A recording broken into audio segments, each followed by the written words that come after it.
반갑습니다. 아파트 가격 정파가시 시작하겠습니다. 고가 아파트 동네 보유세, 양도세 연일 지금 폭탄이 쏟아지고 최후 통첩 뭐 난리 나면서 결국은 벌써 난리가 났습니다. 특히 7월 14일이었죠. 국무회의에서 대통령이 직접 뭐 설문조사라는 뭐 이런 걸 통해서 실시간으로 이제 했더니 30억 이상을 초고가로 가야 된다. 자, 이제 1세대 1주택이라고 하더라도 이제 실거주를 한다고 하더라도 30억 이상 아파트를 갖고 있으면 자, 결국은 초고가라 돼서 보유세 폭탄을 맞을 수 있다. 그러니까 뭐 이것이 20억도 있고 10억도 지금 얘기가 나오고 있지만 어쨌든 뭐 10억을 하든 20억을 하든 30억 이상은 무조건 들어가는 거니까요. 그래서 일단 30억 이상은 무조건 포함되는 걸로 되면서 사실 뭐 이런 동네들이 지금 난리가 난 거죠. 자, 그것 때문일까요? 30억 이상 거래가 6월에 243건이었습니다. 5월에는 훨씬 더 많았죠. 6월은 지금 거래가 굉장히 뭐 지금 낮아졌음에도 불구하고 한 243건 정도 됐는데 7월이 현재 67건에 불과하고요. 자, 그리고 14일 이후에는 7월 14일 이후에는 달랑 지금 8건인데 더 충격적인 건 요 데이터를 보시면 정말 깜짝 놀라실 것 같은데 저도 깜짝 놀란 게 이게 지금 서초구 전체를 보고 계시고요. 7월 14일부터 7월 28일까지 대략 한 뭐 2주간 정도 되죠. 자, 2주 동안 서초에서 지금 직거래 한 건, 그 다음에 중개거래 한 건, 이것도 지금 말이 안 되죠. 서초에서 지금 이게 지금 딱 지금 2주 동안 2건 거래, 이것도 충격적인데 지금 거래 금액도 보면 18억 4천, 12억 이렇습니다. 이거 뭐 아니 서초가 지금 뭐 반포에 그 대단한 아파트들이 많은데 단 한 건도 거래가 없고 자 그러다 보니까 결국은 30억 넘어가는 아니 20억 넘어가는 아파트도 없어요. 지금 30억이 문제가 아니라 20억 넘어가는 아파트조차도 없는 정말 충격적인 자 지금 서초에서 최근 거래 상황 중에선 정말 최악의 상황이 터졌다. 일단 이렇게 보여지고 있고요. 자, 이러다 보니까 지금 20억 이상 뭐 고가 아파트 이런 동네들도 매수자들이 완전히 지금 쫄았죠. 그러니까 결국은 내가 지금 집을 사면 내가 지금 그대로 지금 보유세 폭탄을 지금 맞게 되는 거잖아요. 자, 그러니까 지금 집 사는 분들이 이러다가 내가 보유세 폭탄 맞겠구나. 자, 이제 다들 쫄았다. 일단 이렇게 보여집니다. 자, 이러다 보니까 거래가 완전히 지금 괴멸 상황인데 지금 강동 같은 경우에도 7월 28일 지금 오늘 기준 했을 때 지금 많을 때는 795건 거의 800건까지 터지던 동네거든요. 자, 근데 여기가 5월에 그래도 한 483건 정도 됐는데 지금 6월 들어서서 급격하게 지금 떨어지기 시작했습니다. 그러니까 세제 개편이 이제 본격화되면서 쫄은 거죠. 그래서 205건으로 완전 반토막 이하로 내려가더니 7월은 현재 28일이 지났는데 52건이에요. 자, 이렇게 되면 뭐 지금 뒤쪽으로 갈수록 오히려 거래가 지금 없는 상황이고 뭐 지금 7월 그래서 8월까지 한다고 하더라도 지금 뭐 한 100건 초반대 정도. 자, 그러면 800건이던 게 400건에서 200건에서 100건대로 완전히 8분의 1 토막 뭐 이렇게 나는 건가요? 이건 뭐 그냥 거래라고 할 수가 없는 상황이고 특히나 지금 고가 쪽은 아예 지금 거래가 안 되는 상황. 자, 이러다 보니까 올림픽 파크 포레온이라든지 뭐 지금 여기 고덕 그라시움 뭐 고덕 아르테온 마찬가지죠. 뭐 대단지 아파트면서 고가 아파트들이 많은데도 전혀 지금 거래가 안 되고 있는 이런 모습을 보이고 있습니다. 자, 그리고 마포 같은 경우에도 많을 때는 532건까지 터지던 게 지금 한 그나마 회복된 게 한 272건이었는데 이게 6월 들어서서 145건으로 그리고 지금 7월 현재도 51건 상황이 다 비슷합니다. 그러니까 500건에서 200건에서 100건에서 뭐 지금 또 그렇죠. 50건대까지 좀 내려가 있는 상황이고요. 용산 같은 경우에도 뭐 한 140건, 150건 이 정도 거래가 되던 곳인데 6월 이제 뭐 얼마 안 남았죠. 한 3일 남았나요? 3일 남았는데 59건으로 마무리가 될 것 같습니다. 그러면 지금 60건 뭐 초반 뭐 이렇게 되겠죠. 지금 며칠 뭐 한두 건 더 정도 된다 그러면 자 그럼 150건이 한 60건 정도. 그 다음에 지금 7월은 19건이에요. 뭐 곱하기 1을 해도 40건이죠. 곱하기 1을 해도 40건밖에 되지 않습니다. 자 그러면 야 용산 같은 경우에도 완전히 지금 거래가 괴멸돼 있다. 이렇게 보여지고 있고요. 성동 같은 경우에도 많을 때는 559건, 거의 600건 가깝게 터지던 동네인데 지금 뭐 많이 회복됐다고 하던 게 지금 뭐 100건대에서 200건대, 그것도 200건 초반으로 겨우 올라와 있는데 6월은 127건. 자, 이렇게 되면 지금 한 130건 정도로 마무리가 되겠죠. 이제 3일 정도 남았으니까 130건. 자, 그러면 지금 뭐 지금 7월에는 또 45건. 자, 마찬가지예요. 600건이 200건, 그 다음에 뭐 100건, 그 다음에 100건 아래, 뭐 성동 같은 경우는. 자, 그러니까 뭐 강동이나 지금 마포, 용산, 성동, 뭐 이런 주요 지역들이 뭐 고가도 고가지만 아예 거래 자체가 괴멸되는. 그러니까 지금 이런 한강벨트 주요 지역에서 많은 분들이 뭐 정말 쫄았다는 표현이 정확한 것 같습니다. 그래서 내가 지금 들어가서 괜히 세금 폭탄 맞을 일이 뭐가 있냐? 그냥 사지 말지 뭐. 그래서 집을 안 사는 분위기예요, 지금. 그러면 지금 팔고 싶은 분들이 문제잖아요. 팔고 싶어도 못 파는, 빠져나오고 싶어도 못 빠져나오는, 자, 이런 충격적인 상황이 지금 되고 있는 거죠.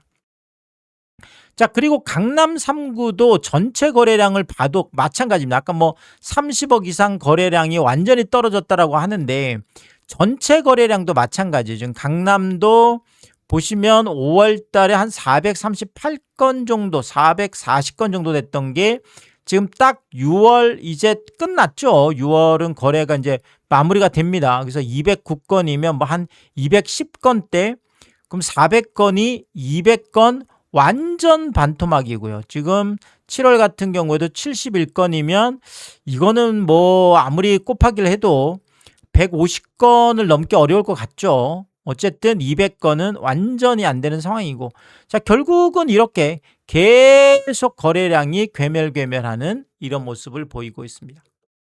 서초는 아까 깜짝 놀랐잖아요. 지금 서초는 뒤쪽으로 갈수록 더 지금 난리인데 여기도 387건이 167건으로 거의 다 반토막이에요. 반토막 아래예요. 오히려 반토막 아래. 자, 그리고 여기도 뭐 45건, 그럼 100건 아래쪽으로 내려갈 것 같은데 아까도 보셨지만 7월 14일부터 7월 지금 28일까지 그렇죠. 2주 동안 딱 2건, 그것도 직거래 하나 빼고 나면 중개거래 1건이었어요. 그러니까 뒤로 가면 갈수록 지금 거래가 더 안 되고 있다는 얘기죠. 그래서 완전히 서초도 거래가 바닥을 헤매고 있다. 이렇게 보여지고요. 송파도 마찬가지, 뭐 많을 때는 600건씩 이렇게 600건씩 터지던 이런 동네인데 결국 6월에 259건까지. 뭐 당연히 지금 완전 이제 반토막 아래죠. 300건은커녕 한 260건대 이렇게 마무리될 것 같으네요. 자, 어쨌든 간에 600건이 300건 아래로 내려꽂히고 지금 7월도 111건이니까 지금 뭐 많아야 200건이죠. 많아야 200건이요. 뒤쪽으로 가면 갈수록 지금 거래가 또 안 되고 있는 상황이고 지금 뭐 토지거래 허가 신청 건수 자체도 지금 떨어지고 있는 뭐 이런 모습들을 보이고 있는 거죠. 자, 그래서 이 실거래 선행지표라고 하잖아요. 이게 토지거래 허가 건수. 자, 이것도 일단은 일평균 신청 건수만 살짝 말씀드리면 송파가 6월에 한 12건 정도. 그러니까 5월보다는 지금 송파 같은 경우에 반토막 아래로 내려갔는데도 12건이었는데 여기에서 7월은 더 내려가는 거죠. 지금 9건이니까요. 12건에서 또 9건. 강남도 6월에 한 7건 정도 됐던 게 일평균이 지금 5건까지 내려가 있어서 자, 결국은 뭐 고가든 뭐든 거래 자체가 안 되고 있고 결국 이게 신청 건수가 떨어진다라는 것은 시간이 지나면 지날수록 계속 더 내려가서 뭐 지금 뭐 말쯤에 신청이 된 것들은 결국 뭐 8월 거래도 떨어질 수 있다라는 얘기죠. 뭐 이런 것들 때문에 결국은 시간이 지나도 이게 회복이 아니라 오히려 더 추락하는 이런 모습들이 나타날 수 있는 거죠. 그러니까 5월이 좀 피크였다 그러면 5월에 피크 찍고 6월에 떨어지고 7월에 떨어지고 8월 지금 계속 바닥 쪽으로 내려가고 있습니다. 자, 이런 상황에서 지금 충격적인 세제 개편안이 속속 지금 언론들을 통해서 공개가 되고 있는데요. 자, 종부세도 오늘 언론에서 많은 얘기들이 나왔던 걸 좀 뭐 이렇게 제가 몇 가지 중요한 것만 좀 정리를 해드리면 1세대 1주택이 지금 타깃이잖아요. 지금 뭐 모든 것이 1세대 1주택이 타깃입니다. 그러니까 여기는 실거주가 포함되는 거예요. 실거주가. 그래서 종부세의 경우 1세대 1주택자 세액 공제 한도가 1천만 원으로 설정됐다. 와. 자, 지금까지는 세율로 그냥 공제를 해주다 보니까 결국은 종부세 같은 경우에도 뭐 일반적으로 보유 같은 경우가 최대 50%, 그 다음에 이제 고령 만 6세 이상 해서 고령이 지금 나이에 따라서 최대 40%, 합쳐서 종부세도 최대 80%까지 세액공제가 됩니다. 자, 그런데 세액공제 한도를 1,000만 원 정도로 설정할 수 있다. 자, 그러니까 1,000만 원 이상은 못 깎아주게 하는 거죠. 자, 그러면 지금까지 고가 아파트들이 세액공제 혜택을 많이 받았다. 이렇게 계속 살펴드렸는데, 뭐 그거는 또 국세청에서 직접 좀 어떻게 보면 거의 뭐 폭로 수준으로 얘기를 한 거죠. 뭐 우리 이렇게 많이 깎아주고 있어. 근데 법이 그런 걸 어떡하라고? 법을 바꿔야 돼. 뭐 이런 얘기잖아요. 그래서 이것도 아예 법으로 1,000만 원 이상은 못 깎아주게, 뭐 이렇게 지금 세액공제 한도를 설정하는 걸로 이야기가 되고 있습니다. 자, 여기에다가 초고가 주택인 경우 전년 대비해서 50% 이상은 지금 못 올라가게 이렇게 지금 돼 있잖아요. 이 부분에 대해서 이것을 더 높이는 방안을 추진하고 있어서 지금 뭐 그거는 금액에 따라서 지금 달라질 수도 있는데 일단은 뭐 많이 나오는 얘기가 지금 100% 얘기가 나오고 있습니다. 그래서 100%면 전년 대비해서 내 세금이 2배, 또 뭐 많게는 뭐 150%, 뭐 200% 이렇게도 갈 수 있겠죠. 그래서 상한율을 높여서 자, 결국은 세금이 늘어나는 부분에 대해서 초고가 같은 경우에는 2배가 늘어날 수도 있고 3배가 늘어날 수도 있고 4배가 늘어날 수도 있잖아요. 이 부분을 그냥 말 그대로 법에 저촉이 안 되게 상한율 자체를 높이는 이런 입법을 지금 추진하고 있다. 이런 얘기도 오늘 많이 쏟아졌습니다. 자, 또 이것도 좀 충격적이긴 합니다.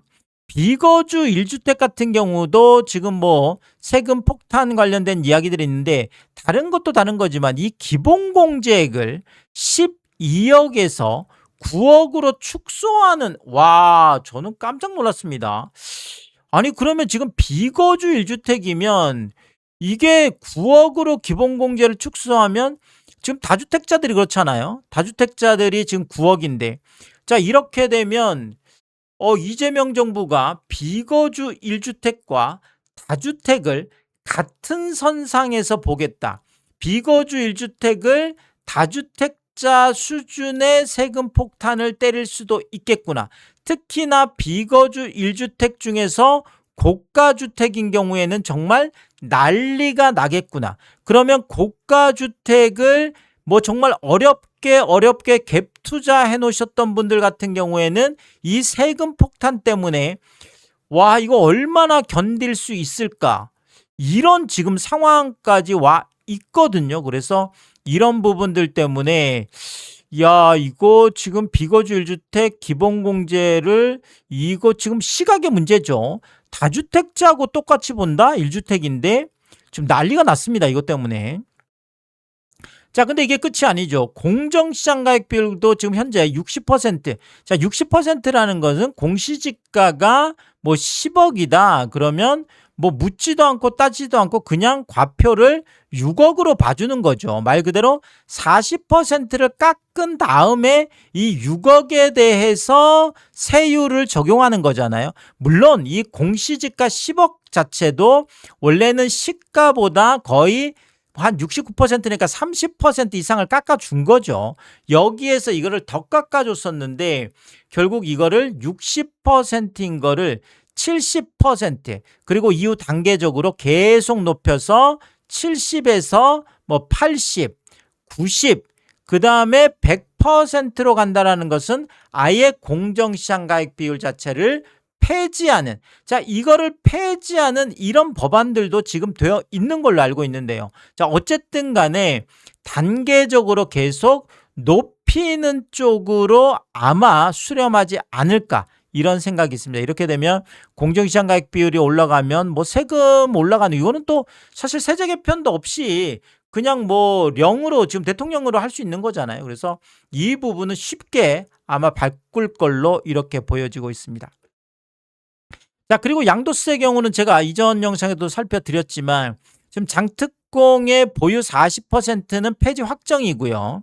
자, 거주 40%를 80%까지 올려주는데, 자, 이때 한도를 10억으로 정하는데 이 10억 한도가 건당 매회당 10억인지 평생 동안 10억인지는 아직 정해지진 않았습니다. 근데 제가 개인적으로 생각할 때는 아마 한도를 정하면 평생 10억으로 정하는 거 아닐까, 이런 생각이 지금 들고 있는데 이 부분도 이제 앞으로 계속 살펴드려야 되겠죠. 근데 어쨌든 양도세도 그냥 무한정 이제 깎아주는 건 없다. 결국 한도를 정해서 이렇게 해서 이렇게 되면 와, 많은 분들이 특히나 고가 장기 보유하셨던 분들이 난리가 날 텐데, 제가 뭐 사례를 설명드렸던 게 지금 18억에 샀던 집을 65억에, 그래서 10년 동안 보유하고 10년 거주해서 80% 장특공을 받았을 때 이렇게 되면 양도 차익이 47억인데 지금 80% 장특공 받으면 지금 내는 세금은 3억 1천만 원 정도밖에 되지 않습니다. 자, 그런데 장특공이 없어지고 한도가 10억으로 만약에 됐을 때는 대충 시뮬레이션을 해보면 한 13억 5천 정도가 됩니다. 자, 그러면 3억 1천만 원이 13억 5천까지 거의 10억 이상이 세금이 늘어나는, 자, 이런 지금 이야기들이 나오고 있다라는 거죠. 자, 이런 것 때문일까요? 지금 6월 8일 날 서울에 아파트 매물이 5만 9천 건까지, 그러니까 6만 건대가 붕괴가 되면서 와, 지금 매물 없어 난리 났다. 자, 이렇게 했는데 현재 한 6만 1천 건까지 6월 28일 기준 했을 때 올라와 있는데 이게 그러면 한 3.2% 정도 늘어나 있거든요. 자, 그런데 놀랍게도 서울 전체는 3.2%가 늘어나 있는데 지금 같은 기간 6월 8일하고 7월 28일 지금 비교를 해보면 한 달 20일 정도 지났는데 서초 같은 경우가 지금 매물 증가 1위예요. 어느 정도 늘어났냐? 13.1%나 늘어났습니다. 아니, 서울 전체 평균이 3%밖에 안 되는데 지금 서초는 13.1%, 그래서 6천 건대까지 내려갔던 게 지금 7,600건까지 지금 올라가 있고요. 자, 2위가 강남인데 여기도 8,600건까지 내려갔던 게 9,668건. 와, 이제 강남이 만 건이 얼마 남지 않았습니다. 그래서 강남도 매물이 계속 쌓이면서 무려 12%가 매물이 늘어나 있고요. 성동 같은 경우도 10.3%, 용산도 10.2%, 송파도 10%, 영등포도 9.8%, 마포도 8.5%. 자, 결국 강남 3구와 핵심 지역들이 모두 매물이 이렇게 10% 가깝게 또는 10% 넘게 13%까지 모두 서울 평균 3%보다 거의 막 3배, 4배 가깝게 모두 다 매물이 쌓이는 뭐 정말 충격적인, 자, 결국은 똘똘한 한 채, 그렇죠? 고가 동네들이 이렇게 다들 팔겠다고 난리가 났는데 지금 거래는 완전히 끊겨 있는 상황이고, 특히나 고가 아파트들은 아예 지금 거래가 끊겨 있는 이런 상황이다. 이렇게 뭐 설명을 드릴 수가 있겠고요. 자, 결국 고가 아파트 동네 매물은 쌓이는데 살 사람이 없어요. 이게 지금 현재 상황이에요. 그런데 여기에다가 지금 보유세 폭탄 떨어지죠. 양도세 폭탄 떨어지죠. 자, 이거 어떡할 거예요? 방법 없잖아요. 지금 탈출하겠다고 급매물들, 급급매물들이 지금 쏟아지고 있는데 받아줄 사람이 없어요. 살 사람이 없어요. 탈출할 수가 없어요. 자, 결국은 정말 초급급매, 뭐 엄청나게 뭐 싼 이런 매물들만 겨우겨우 거래가 된다면 정말 폭락은 확정이다. 이렇게 말씀을 드리면서, 뭐 지금 최근 들어서 지금 뭐 언론들이 뭐 양도세가 됐던 보유세가 됐건 세제 개편 관련해서 또 많은 뭐 취재 이야기들을 하고 있습니다. 그래서 뭐 좀 복잡한 것들이 있는데 제가 뭐 이게 또 정리가 되는 대로 새로운 이야기 있을 때마다 또 빠르게 업로드를 하도록 하겠습니다. 오늘도 유튜브 쇼핑까지 시청해주신 여러분들이 저의 찐 시청자분들이다, 찐 구독자분들이다. 항상 크게 감사의 말씀을 드리겠습니다. 여러분들 쿠팡에서 구매를 하실 일 있을 때 아래쪽 하단에 띄워드리고 있는 삼양라면 링크를 통해서 구매를 해주시면 제가 영상을 만드는데 큰 도움이 되고 있다, 이렇게 말씀을 드리겠고, 정말 짧지 않은 영상입니다. 늘 끝까지 시청해주시고 유튜브 쇼핑까지 오신 게 그런 거죠. 저는 삼양라면이 좋아서, 삼양라면이 맛있어서 삼양라면만 올려드리고 있습니다. 삼양라면만 구매를 해주셔도 감사한데, 많은 분들이 꼭 이 삼양라면 링크를 통해서 작은 것 하나 구매하실 때도, 가끔 또 고가 제품 구매하실 때도 정말 번거롭고 귀찮은 일임에도 불구하고 저에게 도움이 되라고 또 이렇게 마음 써주시는 거를 제가 매일매일 확인하면서, 와, 이런 것까지 구매를 해주신다고 제가 깜짝깜짝 놀랍니다. 참, 뭐 매번 이렇게 꼭 삼양라면 링크를 통해서 많은 것들을 구매를 해주셔서 뭐 이런 거 볼 때마다 제가 몸둘 바를 모르게 늘 크게 감사의 말씀을 다시 한번 드리겠습니다. 파가시 멤버십 킹스피도 개설해두고 있습니다. 구독 옆에 가입 버튼을 누르시면 월 9,990원으로 책정되어 있고요. 킹스피 분들에게는 왕관 모양으로 표시를 해드리고 있습니다. 오늘도 킹스피 여러분을 소개해드리겠습니다. 김명신님, BS리님, 김화정님, 윤복자님, 빛빛을 사모님, 유웅준님, 미셸님, 전영돈님, 항상 감사의 말씀을 드리겠고, 킹스피 분들을 통해서 또 많은 분들이 응원해 주시면 고맙겠습니다. 오늘의 이야기가 도움이 되었다면 구독과 좋아요 부탁드리겠습니다. 고맙습니다.